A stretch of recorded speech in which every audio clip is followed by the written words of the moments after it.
Me da mucho gusto, de verdad, que me acompañe esta noche Fausto Pretelín. Gracias por estar, Fausto. Javier, encantado. Esta noche, ¿cómo estás? Saludarte. Día intenso. Bien, movido. Día intenso para ti, supongo. Se reinventa la geopolítica en la región, se reconfigura. La participación de Estados Unidos creo que es letal, guste o no guste. Y evidentemente, pues la decisión de la Asamblea Nacional, ¿no? Sí. A ver, ¿cómo llegamos a esto? Primero en Venezuela. ¿Cómo llegamos a este día, a esta decisión, a estas decenas de miles de personas protestando en Caracas? ¿Cómo se llega a esto desde la oposición venezolana? Es una ruta crítica que más o menos surge hace 4 o 5 años, inclusive cuando gana las elecciones Maduro por nada a Enrique Capriles. Capriles dice, me robaron las elecciones, pero confirma que no salió a las calles de Venezuela para evitar sangre, ¿no? Es decir, la represión. Hay quienes dudan de esa posición, hay quienes dudan, por ejemplo, en Voluntad Popular, el partido de Leopoldo López, diciendo negoció Enrique Capriles con Maduro, y entonces en ese sentido, bueno, él queda de alguna forma marginado, pero al menos es los políticos que preexisten hasta cierto punto, ¿no? Es decir, hace un par de años ya empieza a desaparecer el mapa Enrique Capriles, pero ver, claramente, para decirlo con documentos, es decir, Nicolás Maduro dividió a la oposición a la hora de que metió a la cárcel a Leopoldo López. Ahí supo que de alguna manera tenía una oportunidad, es decir, la división es una resta y evidentemente a quien perjudicó fue a la oposición. Impide que haya un referéndum revocatorio de la Constitución chavista, que la oposición pasó semanas y meses recolectando firmas en lugares muy recónditos porque el gobierno de Maduro ponía las casetas muy lejanas de la ciudad, en las ciudades, ¿no? El segundo elemento importante es la Asamblea Nacional. Es decir, cuando gana en diciembre de hace 3 años la Asamblea Nacional, la oposición, ¿no? En realidad, ahí Maduro se tambalea y la primera reacción es, vamos a crear una asamblea constituyente, ¿no? Espuria, hay que decirlo, ficticia, y a partir de es como un parche, ¿no? Es decir, ya le resta legitimidad a la Asamblea Nacional desde su óptica y empieza a reconfigurarse pues una oposición quizás muy debilitada, pero encuentra en la OEA una posible salida. La OEA encalla en la Asamblea de Cancún hace 1 año y medio, no pudo sacar la resolución el presidente Peña con Luis Videgaray. ¿Por qué? Porque los países del Caribe de alguna manera se alinearon con Venezuela, su proveedor de petróleo, y entonces surge el grupo de Lima, ¿no? Esos 13, 14 países en donde México también participó de manera activa, diciendo, bueno, nos quitamos a los caribeños y vamos directamente contra Maduro. Empiezan a desactivar a través de unas sanciones económicas, comerciales, pero la verdad, la musculatura no fue lo suficientemente importante para arrinconar más a Nicolás Maduro. Sin embargo, hay que decir, todo suma. Y llegamos a este día en donde yo creo que con la participación de varios republicanos allá en Estados Unidos, de Marco Rubio, que fue un activista muy claro, con Carlos Vecchio de Voluntad Popular, que está en el exilio, es decir, está en Florida. Sí. Él era un personaje muy cercano a Leopoldo López, una figura que fue, tratada, bueno, la querían aprender, ¿no? Sí. Lo querían aprender a Carlos Vecchio, se va a Florida, arma ahí una estrategia interesante con los republicanos y llegamos al día de hoy. Es decir, mucha crisis, una crisis económica profunda, una crisis humanitaria, hay que decirlo, porque faltan medicinas. Sí, profunda también. Muchos muertos, mucha falta de libertades, ausencia de libertades en la prensa, ausencia de libertades en los medios y la resultante es lo que sucedió hoy. ¿Quién es? ¿Quién es esta persona de 35 años que se autoproclama presidente interino? Mira, yo creo que la figura, como tú bien mencionas, tiene 35 años, es muy joven. En realidad, sus rasgos históricos tampoco se condimentan de mucha experiencia política, pero yo diría lo siguiente, o sea, viene de Voluntad Popular, viene del partido de Leopoldo López, viene de alguna manera apoyado por este grupo que de alguna forma está muy vinculado con Estados Unidos, y hay que decirlo ampliamente sin que nos cueste trabajo admitir, sí hubo diplomacia por parte de Estados Unidos, sí hubo... Sí. Pero de alguna manera, bueno, es el resultado de hoy. Yo creo que él es un ingeniero que se hace inclusive con familiares de militares, tiene familiares militares allá en Venezuela. ¿Bueno en el discurso? ¿Empático? No es tan bueno como Enrique Capriles, yo diría, ni como Leopoldo López, ¿no? Yo creo que se está haciendo a la marcha, tiene una oportunidad muy importante. Y de alguna manera, pues bueno, es el centro, es la figura mundial. 35 la que años. se hace en un día, ¿no? Es decir, se hace de reconocimiento mundial hoy, prácticamente. Hoy le marcan todos los presidentes. Hoy le marcan, ya le respondió a Donald Trump. es la figura que de alguna manera, aquí la gran pregunta, Javier, es ¿qué va a pasar el sábado? ¿Qué va a pasar el sábado? ¿Qué sucede el sábado? El Nicolás Maduro le dio 72 horas a los diplomáticos estadounidenses para salir del país, ¿no? Si rompe la relación con Estados Unidos, y hoy mismo Estados Unidos le dice, no, nosotros no vamos a salir porque no te reconocemos, al único que reconocemos es a Guaidó, así que nos quedamos. Híjole. Entonces la gran pregunta es, ¿qué va a mandar a la Guardia Nacional? ¿Va a mandar a los policías con macanas y con gases lacrimógenos para sacarlos de la Embajada de Estados Unidos? Si es así... ¿Los va a detener? Como dijo Trump, las cartas están sobre la mesa.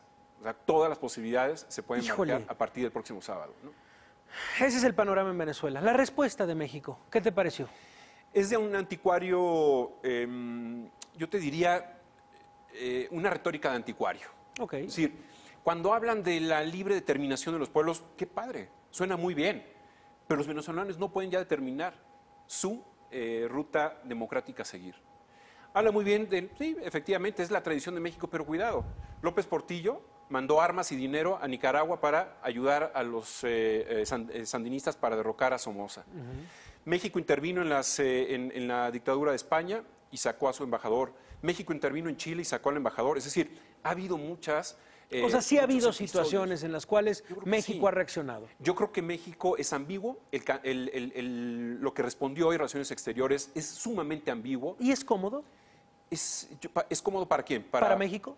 Para México es incómodo. O sea, me refiero, es cómoda esa postura de decir, híjole, no determinación. Mira. No, a ver, lo que planteábamos, y por ahí lo decíamos, era el tema de, a ver, ¿cuál es la estrategia de México detrás de esta decisión? O sea, ¿hacia dónde se mueve este país cuando dice, no vamos a intervenir? Sin embargo, bueno, lo matiza un poco con Uruguay y dice, ojalá se puedan hacer elecciones, ojalá, vaya... ¿Dónde se pone México? ¿Cuál es la estrategia de México a seguir con Venezuela? Yo creo que esta respuesta hubiera sido buena hace 3 años. Yo creo que llega tarde. Es decir, obviamente estoy diciendo una inconsistencia porque acaba de ingresar o acaba de empezar el nuevo gobierno, pero es un discurso de que llega muy tarde, es ambiguo, no se compromete con los derechos humanos, no se compromete con lo que sucede o ha sucedido en los últimos 4 años en Venezuela, al menos. Es decir, y sobre todo, las elecciones de Nicolás Maduro el año pasado fueron fraudulentas. No hubo oposición en realidad. Todos los líderes principales en la cárcel, perseguidos o fuera del país. Entonces yo creo que la respuesta de México es indolente desde el punto de vista social. Diplomáticamente hablando, es una postura ya anquilosada. Pero no te sorprende por lo sucedido el 1 de diciembre, tal vez. No me sorprende. Por el camino recorrido en estos 50 días. Yo era crítico de la presencia de Maduro en México, pero me dio mucho gusto que no pudo entrar al Congreso. No pudo entrar, es decir, le aplicaron el come si te vas en segunda versión, pero no pudo porque de alguna manera iba a levantar una cortina muy fuerte, ¿no? de insatisfacción en algunos de los diputados presentes, y entonces quien iba a pagar ese teatro era pues, López Obrador. A ver, pero en esta, por ejemplo, en esta fórmula, la manera en la que Estados Unidos refrenda este presidente interino, la manera en la que Brasil con Bolsonaro también inmediatamente lo refrenda. He leído, por supuesto, distintas reacciones diciendo, bueno, habría que pensarlo 2 veces cuando los 2 primeros países en apoyar la presidencia interina son Brasil y Estados Unidos. Entonces, dices, a ver, México lo que debió de hacer es analizar específicamente la situación de lo que sucede en Venezuela sin ver la fotografía completa de quienes están apoyando la presidencia interina? Yo creo que sí. O sea, yo creo que hay que eliminar este modelo de decisión, la Guerra Fría. La Guerra Fría ya terminó. Hay que eliminar estas posturas ideológicas de que, bueno, la derecha o la ultraderecha está apoyando a Guaidó y la izquierda o la ultraizquierda está apoyando a Nicolás Maduro. Eso es, de manera, en términos de respeto a derechos humanos, es inhumano, ¿no? O sea, es una caricatura dibujar a la política en este momento. O sea, por encima de los bloques de ideología están los derechos humanos. Sí, por supuesto. Por supuesto. O sea, nadie puede defender a Donald Trump, y mucho menos en México, que se ha dedicado a criticarlo, ¿no? Pero eso no excluye. Yo creo que ese discurso orwelliano de que, bueno, la culpa lo tienen los otros, y si Donald Trump se mete, entonces no hay que meterse. Obviamente, estos discursos del imperio y del siglo pasado, a ver, por favor, los que están sufriendo en este momento viven hoy en el siglo XXI. Son de carne y hueso, son millones de venezolanos. Y poco les importa si es de izquierda o de derecha. Todas las dictaduras, del signo ideológico que sea, son nefastas, y entonces no se puede uno esconder en la idea de que no podemos intervenir, ¿no? Yo creo. Ahora, viene el presidente de España la próxima semana, 30 y 31. Viene de alguna manera con una agenda para ver si pueden hacer algo en cuanto a lo que es el diálogo. España también decidió no intervenir, ¿verdad? Decide no intervenir y eso de alguna manera perjudica a la Unión Europea porque no hay unión en la Unión Europea.